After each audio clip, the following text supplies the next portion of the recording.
అంటే సామాన్య మానవులం అండి మేమందరం. మాకు కావాల్సిందేంటి? తాగడానికి కలుషితం కాని నీళ్లు, కల్తీ లేని కూరగాయలు, చక్కగా ఆఫీస్ నుంచి ఇంటికి రావడానికి స్వచ్ఛమైనటువంటి సాఫీగా వెళ్ళిపోయేటువంటి తార్ రోడ్లు, అదేవిధంగా ప్రయాణ సౌకర్యాలు. ఇంతకంటే సామాన్యులమైన మాకేం కావాలి చెప్పండి? అంతరిక్షంలోకి రాకెట్లు, శాటిలైట్లు పంపించే స్థాయికి ఎదిగాము. ఎమ్మెల్యేలు, ఎంపీలు, సీఎంలు, పిఎంలు, మేయర్లు, కార్పొరేటర్లు, కౌన్సిలర్స్ ఇంతమందిని ఎన్నుకుంటున్నాము. వీళ్ళందరూ చిత్తశుద్ధితో పూనుకుంటే మేం కట్టిన పన్నులు సరైన మార్గంలో మళ్ళీ అభివృద్ధి పదానికి వస్తాయి. కానీ ఇప్పుడు ఉన్నటువంటి వేగం, అభివృద్ధి వేగం, అమరావతిలో రాజధాని మొదలెట్టడం కానీ, పోలవరం ప్రాజెక్టు కానీ, ఇవన్నీ చురుగ్గా ముందుకు వెళ్తాయని ఎంతో ఆశించాం ఈ కొత్త ప్రభుత్వం మీద. కానీ కొత్త ప్రభుత్వం ప్రస్తుతం కుదురుకోవడానికి, లేదంటే ప్రతిపక్షం చేసే దాడులను ఎదుర్కోవడానికే సమయం ఎక్కువ కేటాయిచ్చేస్తుందని అనిపిస్తుంది. నెమ్మదిగా కలెక్టర్ కొడుకు ఎంత నాణ్యమైన విద్య చదివాడు, రిక్షా తొక్కుకునే పిల్లాడు కూడా అంతే నాణ్యమైన విద్య చదువుతున్నాడా? అందరికీ ఆరోగ్యం, అందరికీ నీళ్లు, అందరికీ రోడ్లు, ఇవి ఉంటే దేశం అభివృద్ధి చెందినట్టేనండి.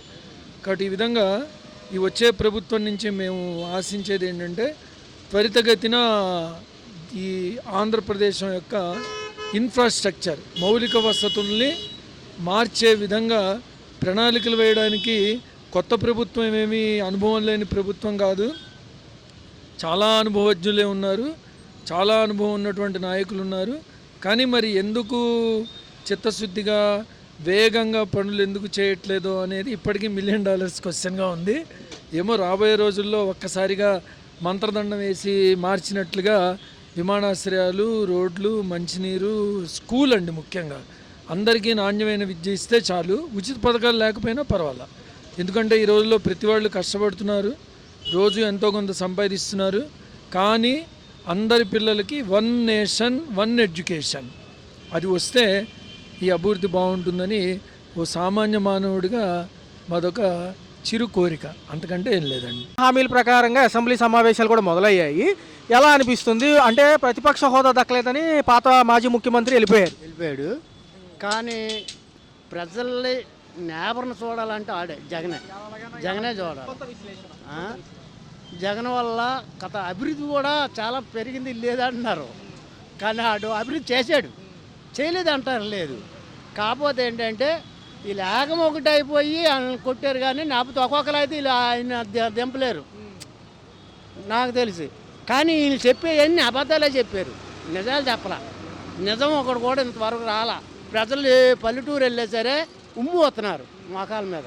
చూస్తే పవన్ కళ్యాణ్ గారు ఏమన్నారంటే వైసీపీ కంటే నాదే పెద్ద పార్టీ, 15 ఏళ్ళు కూడా మేము కూటమిలో ఎన్ని తన్నులాట్లు ఉన్నా మేము కలిసి ఉంటాం, బయటికి రామంటారు. అదంతా ఉట్టు మాట. నాన్న వీళ్ళు ఉన్నవారుగా, నువ్వు ఎన్ని యాసగాలు వేసినా, పచ్చిపచ్చ నాయకులైనా ఏదైనా సరే ఈ ఈయన మాత్రం ఉన్నారు. జనసేన ఉన్నవాడు నాకు తెలిసి ఎప్పటికైనా సరే ఇంకో సంవత్సరం నాటికైనా ఇడిపోతారు కావాలితే. మరొక అంశంలో పోసాని కృష్ణమురళి గారు అని నటుడు ఉన్నారు, పొద్దునే ఆయన అరెస్ట్ చేశారు. అరెస్టుల పర్వం కొనసాగుతుందని చెప్పి లోకేష్ గారు అంటున్నారు, ఎందుకంటారు? ఇది కేవలం కావాలని చేసినాయి కానీ దురుద్దేశం ఇంతకు ముందు వాళ్ళు చేశారు కదా, మనం చెయ్యకపోతామా, మనం చెయ్యాలా అనే ఉద్దేశం ప్రకారం చేయటమే తప్ప తప్పులు వీళ్ళు చేశారు వాళ్ళు చేశారు. కానీ సరిదిద్దుకు వెళ్ళిపోయే గుణాలు ఉన్నప్పుడు కూడా మంచి బుద్ధులు వస్తాయి, అంతే కదా. మరి వాళ్ళు అదే పని చేసి వీళ్ళు అదే పని చేస్తే వాళ్ళలాగా వీళ్ళు కూడా వీళ్ళు ఒకటే సమానం అయ్యారుగా. ఇంక సుఖమే ఉందిగా, నీ చేసేది ఏది, నువ్వు నమ్మకం ఏది, అంతవరకు కరెక్ట్ కాదు. పులివెందుల్లో మామూలుగా కలిశారు, జనంలో మమేకం అవడానికి. జగనన్న 2.0 అంటున్నారు, మళ్ళీ ఓసారి ఆయన ఫామ్లోకి వస్తాడు అనుకుంటా. నాకు తెలిసి నమ్మకంగా వస్తాడు. మరి పవన్ కళ్యాణ్ గారు జనసేన పార్టీయే పెద్దది అంటున్నారు. సరే జనసేన బీజేపీ ఒకటవుద్ది కానీ తెలుగుదేశంలో జనసేన ఉండదు పక్కా. సార్ మాకేంటంటే ఇప్పుడు మేమంటే కష్టపడి బతుకుతున్నాం, స్టూడెంట్లు మరీ ఖాళీగా ఉన్నారు, నీకు అర్థమైందా? వాళ్ళకి ఏదైనా జాబ్ వస్తే హ్యాపీ. రైతులకి రైతు భరోసా పడలేదు, జగన్మోహన్ రెడ్డి రైతు భరోసా వేస్తాడు. అలాగే కూటమి ప్రభుత్వం గారు రైతు భరోసా వేస్తే రైతులు సంతోషిస్తారు, అది ఒకటి. తర్వాత తల్లి వందనం అందరూ దాని గురించి ఎదురు చూస్తున్నారు, అది కూడా వేస్తే కొద్దిగా హ్యాపీ. అది చూసుకున్నట్లయితే పవన్ కళ్యాణ్ గారు కూడా కొన్ని వ్యాఖ్యలు చెప్తున్నారు. ఎందుకంటే ప్రతిపక్ష హోదా ఇవ్వాలంటే 11 సీట్లే వచ్చినాయి కదా, మీకు 18 అన్నా వస్తే మేము ఇచ్చేవాళ్ళం, మీకు మాట్లాడడానికి అవకాశం ఉండేది అంటున్నారు. మళ్ళీ ఏమన్నారంటే ఈ పార్టీలో 15 ఏళ్ళ పాటు కొనసాగుతారంట, కూటమిలో ఎన్ని ప్రాబ్లమ్స్ ఉన్నా వాళ్ళకి అలా. ఏమండి, ఎవరు పర్మనెంట్ కాదు దేనికున్ను, అర్థమైందా? కానీ ఇప్పుడు అన్నీ చేసుకుంటూ పోతే జనాలకి హ్యాపీ. లేదంటే ఇప్పుడు కొద్దిగా 2024లో ఎలాగా వాటం పోలేరు, కూటమి కూడా అలాగే చేయకపోతే ఇబ్బంది పడుతుంది. అది అయితే ఈయన ఏమంటున్నారంటే నాదే పెద్ద పార్టీ అంటున్నారు పవన్ కళ్యాణ్ గారు. నాకు ఎక్కడ గెలిచాను, నేను అన్నీ గెలిచాను అంటున్నారు. ఎలా చూడాలి? 21 గెలిచాడు కదా, అప్పుడు 21 గెలిస్తే అవుద్దే కాదు కదా, ఎక్కువ రావాలి కదా. ఇప్పుడు 150కి 150 అయినా రావాలి, లేకపోతే 100 అయినా రావాలి, 110 అయినా రావాలి, వస్తేనే అప్పుడు టాలెంట్. మరి ఏపీ రాష్ట్రంలో పట్టభద్రుల ఎమ్మెల్సీ ఎలక్షన్స్ ఈ రోజే 27 జరగబోతున్నాయి. పట్టభద్రులు అంటే మరి చదువుకున్న వాళ్ళు, ఆలోచించే గ్రాడ్యుయేట్లు కాబట్టి వాళ్ళ ఆలోచన ఎలా ఉంటుంది? ఇప్పుడు ఉన్న పార్టీకే దక్కిద్దా హోదా, ఏదైతే ఉందో గెలుపు, లేకపోతే మాజీ ప్రభుత్వాల మీద ఏమన్నా కన్సర్న్తో చేస్తారా? దేనికైనా టైం పట్టిద్దండి. ఇప్పుడు కూటమి మొన్న కదా వచ్చింది, 6 నెలలు 7 నెలలు అయింది వచ్చి. దేనికైనా టైం పట్టిద్ది, చేస్తే మంచిదే, హ్యాపీ అందరికీ. లేదంటే చెప్పలేం, మార్పు వస్తే రావచ్చు, దానికి ఎవరు చెప్పలేరు కదా. అది ప్రజా దర్బార్లు మొదలుపెట్టారు మాజీ ముఖ్యమంత్రి ఎవరైతే ఉన్నారో జగన్మోహన్ రెడ్డి గారు.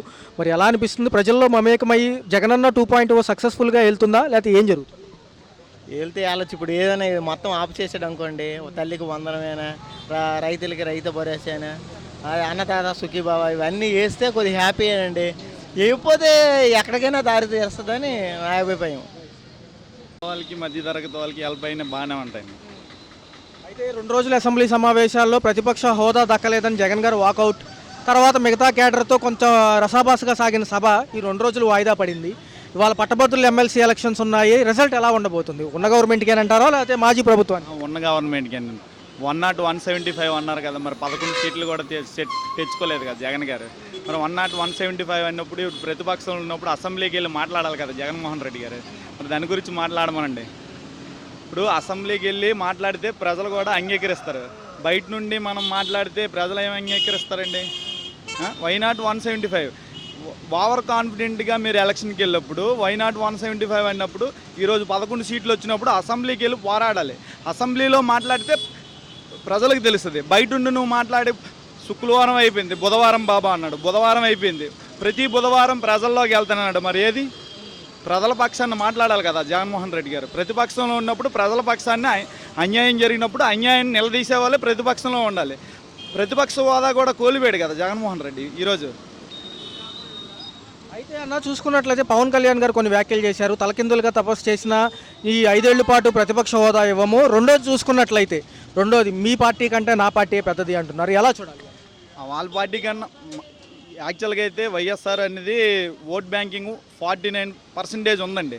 కానీ ఆ ఓట్ బ్యాంకింగ్ కాపాడుకోవడానికి జగన్మోహన్ రెడ్డి వ్యక్తిగత అంశాలే రూల్స్ మాట్లాడకూడదు, వ్యక్తిగతంగా చూడకూడదు. 21 సీట్లు పవన్ కళ్యాణ్ ఈరోజు బెస్టే కదా, 21 సీట్లు వచ్చాయి. అతని మీద 150 సీట్లు గెలిచిన మాజీ సీఎంగా ఉన్నప్పుడు జగన్మోహన్ రెడ్డి 1 సీటు కూడా గెలవని పవన్ కళ్యాణ్ 21 సీట్లు కొట్టాడు కదా ఈరోజు. మరి అతను అనేది కరెక్టే కదా. మీరు ఏం చేశారు ఆ రోజు? 152 సీట్లు ఉన్నప్పుడు మీరు ప్రజలకి నిజంగా న్యాయమే చేస్తుంటే, ఈరోజు మీకు ప్రజలు మంచి తీర్పు ఇచ్చేవారు కదా, 80-90 సీట్లైనా ఇచ్చేవారు కదా. మరి అది లేదు, ఇది లేదు. ఈరోజు గతంలో అడ్డగోలుగా ప్రవర్తించిన నాయకులు, లిమిట్స్ కంటే మించి ప్రవర్తించిన నాయకులు వదలమని లోకేష్ గారు బొత్స గారితో అన్నారు మొన్న అసెంబ్లీ సమావేశాల్లో. తదుపరి చూసుకుంటే ఈరోజు మార్నింగ్ పోసాని గారు అరెస్టు, మన వంశీ గారు అరెస్టు, ఇవన్నీ ఎలా ఉంది? పోసాని గారు అరెస్ట్ అనేది అధికారంలో ఉన్నప్పుడు నోరు అదుపులో పెట్టుకోవాలి సార్. ప్రతిపక్షంలోకి వచ్చినప్పుడు, అధికారంలో ఉన్నప్పుడు నోరు అదుపులో పెట్టుకోవాలి ఎవరైనా సరే, మీరైనా, నేనైనా, ఇంకొకరైనా. ఇప్పుడు రాజకీయం పర అంశాలు మాట్లాడాలి, వ్యక్తిగత అంశాలు ఎప్పుడు కూడా రాజకీయాల్లోకి తీసుకురాకూడదు. పవన్ కళ్యాణ్ 3 పెళ్ళిళ్ళు చేసుకుంటూ, 4 పెళ్ళిళ్ళు చేసుకుంటూ, 20 పెళ్ళిళ్ళు చేసుకుంటూ అవన్నీ అనవసరం. రాజకీయం పరంగా మాట్లాడాలనుకున్నప్పుడు రాజకీయం పరంగా మాట్లాడాలి. చంద్రబాబు నాయుడు గారు, ముసలక్క, గుంటనక్క మరి ఆ రోజు వ్యాఖ్యలు చేసినప్పుడు ఈరోజు ఎందుకు మరి అరెస్ట్ పర్వాలు సాగుతాయి? మరి శాంతం 3 సార్లు సీఎంగా పరిపాలించిన నాయకుడినే మీరు అవమానించారు, వాళ్ళ భార్యనే అవమానించారు. మీరు ప్రతిపక్షంలో ఉన్నప్పుడు మీరు అతని భార్యను అవమానించినప్పుడు ఈరోజు మరి వాళ్ళు చేస్తున్న దాంట్లో తప్పేముందండి? అది వాస్తవమే కదా. వీళ్ళు చేసిన తప్పులే కదా వాళ్ళు చూపిస్తున్నారు. మరి తప్పేముంది దాంట్లో? చూసుకుంటే రాష్ట్ర బడ్జెట్ ఒకసారి విడిగా రైతుకి సంబంధించిన బడ్జెట్ ఒకసారి సెపరేట్గా పెడతామంటున్నారు. ఈరోజు పట్టభద్రుల ఎమ్మెల్సీ ఎలక్షన్స్ కూడా అయిపోవస్తుంది. మొన్న కూడా గ్రూప్ 2 జరిగిపోయింది. ఎలా అనిపించింది? పట్టభద్రులు అనేది చదువుకునే వాళ్ళు ఓటేసేవాళ్ళండి.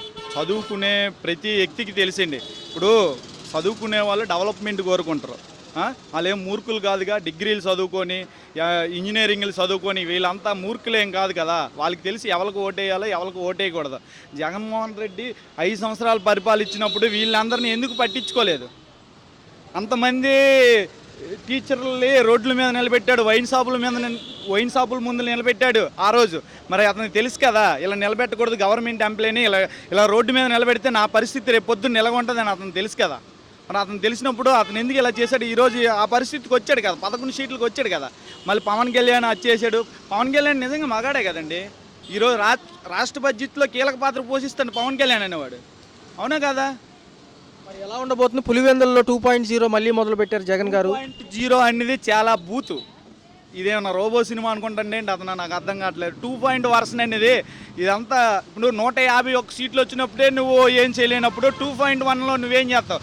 కనీసం అసెంబ్లీకి వెళ్ళి మాట్లాడమంటారు కదా, వాళ్ళే మాట్లాడమంటారు. మీరు ఇప్పుడు ప్రతిపక్షంలో ఉన్న నాయకులే మీరు అసెంబ్లీకి రాని సార్ జగన్మోహన్ రెడ్డి గారు, మనం అక్కడ మాట్లాడుకుందాం, ఎదురు బదురు కూర్చొని మాట్లాడండి సార్ అంటే కనీసం ఎదురు బదురు కూర్చొని మాట్లాడలేక ముఖం చెల్లించుకోలేక ఇలా రావడం అలా వెళ్ళిపోవడం, ఇలా రావడం, ఈ గేట్ నుంచి రావడం ఆ గేట్ నుంచి వెళ్ళిపోవడం, ఈ గేట్ నుంచి రావడం ఆ గేట్ నుంచి వెళ్ళిపోవడం. అదేంటి సార్ అది?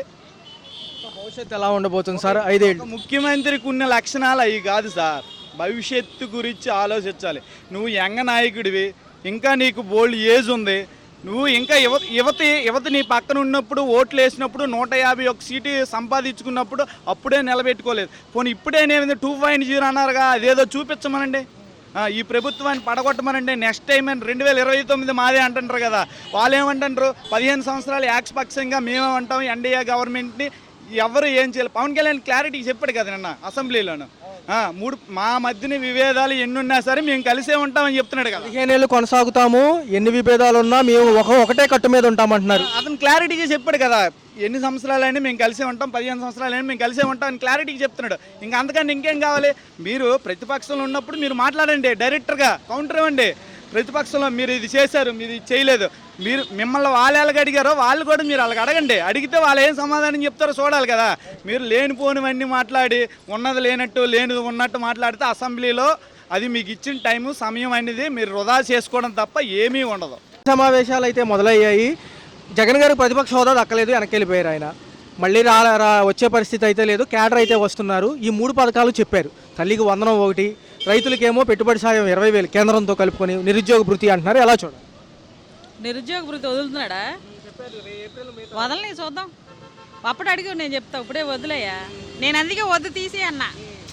ఏదైనా అన్నాడు మాటలు చేసినాక చూడాలి. ఎందుకు ఇప్పుడు అంటాం ఏదైనా అనేసేస్తాం. అయ్యా బొరువు ఎత్తుకొని దించేటప్పుడు కదా తెలిసేది. అవి చేసినాక మనం మాట్లాడుకోవాలి దాని గురించి. చేయక ముందు ఎందుకు మాట్లాడుకోవడం? రెండో రోజు అసెంబ్లీ సమావేశంలో లోకేష్ గారు అన్నారు, గతంలో ఎక్కువ చేసిన నాయకులు ఎవరిని వదలనన్నారు. ఈ రోజు పొద్దున్న చూస్తే నటుడు పోసాని కృష్ణమురళి గారిని పాపం తీసుకెళ్లారు పోలీసులు. ఎలా అనిపిస్తుంది? ఎందుకని వీళ్ళందరూ గతంలో అంత బాగా ఎక్కువ చేశారు?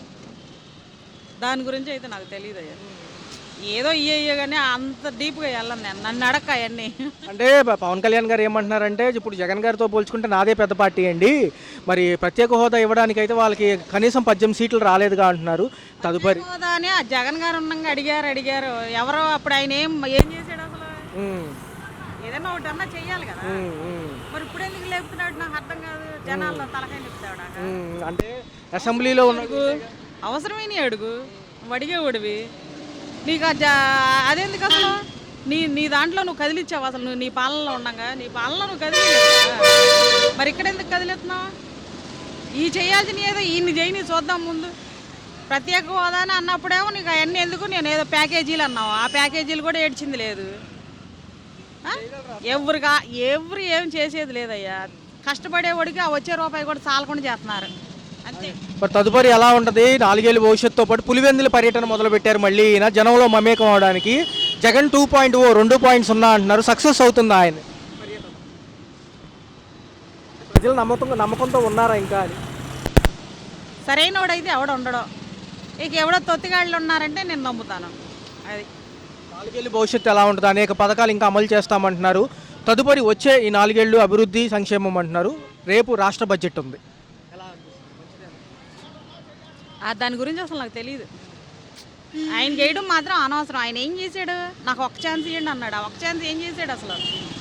ఏమన్నా చేశాడు? అప్పుడు ఇది చేశానని ఏదో ఆయన అన్న ఏదో సూత్రాలా ఏంటి అన్నాడు కదా, అవి చేసుకున్నాడు. కానీ ఆయన ప్రజలకు పనికొచ్చేది పర్ఫెక్ట్గా ఏం చేశాడు? ఏమీ చేయలే. ఇంక దేనికి అసలు సరైన వాడు అయితే ఎవడేడు. ఇక ఏదన్నా దొడ్డి దారిని వస్తే నేను చెప్పలేనేమో కానీ సరే ఉంటాను.